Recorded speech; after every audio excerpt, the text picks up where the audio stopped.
வாழ்க்கையை உயிர்ப்பியும் தெய்வமே.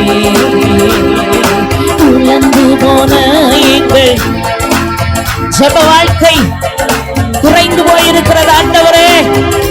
உங்க சமூகத்திலே காத்திருக்கிறது, ஜெபிக்கிறது குறைந்து போயிருக்கிறதப்பா. ஆமென். மணிக்கணக்காய் உங்க சமூகத்திலே விழுந்து கிடந்தது குறைந்து போயிருக்கிறது ஆண்டவரே. கர்த்தர் தாமே எங்களை உயிர்ப்பிப்பீராக. உலர்ந்து போன எலும்புகளை உயிர்ப்பித்த அக்கினியே.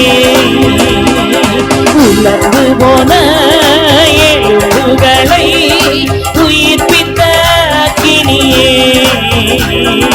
உலர்ந்து போன எங்கள் வாழ்க்கையை உயிர்ப்பியும் தெய்வமே. உலர்ந்து போன எங்கள் வாழ்க்கையை உயிர்ப்பியும் பரிசுத்த ஆவியானவரே நிரப்புங்கப்பா, நிரப்புங்கய்யா. எலும்புகள் எல்லாம் உயிரடையட்டும்.